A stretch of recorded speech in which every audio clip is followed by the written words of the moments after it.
முதல் வாசகம். மக்கள் அனைவருக்கும் முன்பாக ஆண்டவர் சீனாய் மலை மேல் இறங்கி வருவார். விடுதலை பயண நூலிலிருந்து வாசகம். அதிகாரம் 19, இறைவசனங்கள் 1 முதல் 2 முடிய மற்றும் 9 முதல் 11 முடிய மற்றும் 16 முதல் 20 முடிய. அந்நாள்களில் எகிப்து நாட்டிலிருந்து புறப்பட்டு வந்த 3ஆம் மாதம் முதல் நாளில் இஸ்ரேல் மக்கள் சீனாய் பாலைநிலத்தை சென்றடைந்தனர். இரபிதீமிலிருந்து பயணம் மேற்கொண்ட அவர்கள் சீனாய் பாலைநிலத்தை வந்தடைந்து பாலைநிலத்தில் பாளையம் இறங்கினர். அங்கே மலைக்கு முன்பாக இஸ்ரேலர் பாளையம் இறங்கினர். ஆண்டவர் மோசேயை நோக்கி, இதோ நான் உன்னோடு பேசுவதை மக்கள் கேட்கும்படியும் என்றென்றும் உன்னை நம்பும்படியும் நான் கார்மேகத்தில் உன்னிடம் வருவேன் என்றார். மோசேயும் மக்களின் வார்த்தைகளை ஆண்டவருக்கு அறிவித்தார். ஆண்டவர் மோசேயை நோக்கி, நீ மக்களிடம் போய் அவர்களை இன்றும் நாளையும் தூய்மைப்படுத்து. அவர்கள் தம் துணிகளை துவைத்துக் கொள்ளட்டும். இவ்வாறு 3ஆம் நாளுக்காக தயாராகட்டும். ஏனெனில் 3ஆம் நாள் மக்கள் அனைவருக்கும் முன்பாக ஆண்டவர் சீனாய் மலை மேல் இறங்கி வருவார் என்றார். 3ஆம் நாள் பொழுது புலரும் நேரத்தில் பேரிடி முழங்கியது, மின்னல் வெட்டியது. மலை மேல் மாபெரும் கார்வேகம் வந்து கவிழ்ந்தது. எக்கால பேரொளி எழுந்தது. இதனால் பாளையத்தில் இருந்த அனைவரும் நடுநடுங்கினர். கடவுளை சந்திப்பதற்காக மோசே மக்களை பாளையத்திலிருந்து வெளிவரச் செய்தார். அவர்களும் மலையடிவாரத்தில் வந்து நின்றார்கள். சீனாய் மலை முழுவதும் புகைந்து கொண்டிருந்தது. ஏனெனில் ஆண்டவர் அதன் மீது நெருப்பில் இறங்கி வந்தார்.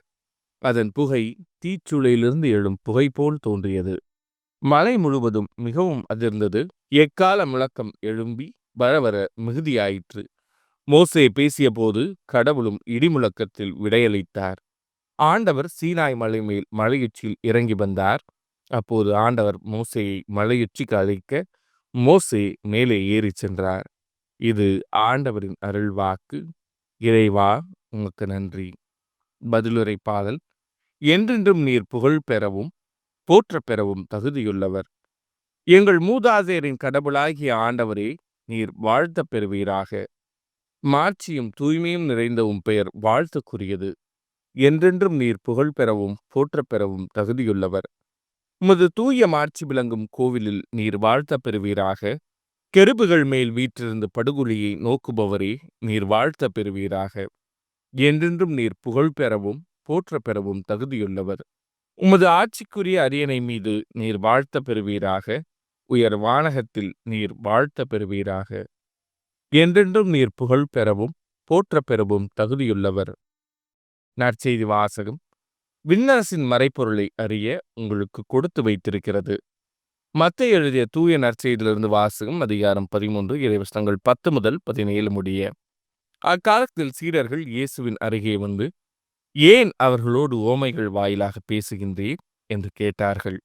அதற்கு இயேசு அவர்களிடம் மறுமொழியாக கூறியது, விண்ணரசின் மறைப்பொருளை அறிய உங்களுக்கு கொடுத்து வைத்திருக்கிறது. அவர்களுக்கோ கொடுத்து வைக்கவில்லை. உள்ளவருக்கு கொடுக்கப்படும், அவர் நிறைவாக பெறுவார். மாறாக இல்லாதவரிடமிருந்து உள்ளதும் எடுக்கப்படும். அவர்கள் கண்டும் காண்பதில்லை, கேட்டும் கேட்பதில்லை, புரிந்து கொள்வதும் இல்லை. இதனால்தான் நான் அவர்களோடு உவமைகள் வாயிலாக பேசுகிறேன்.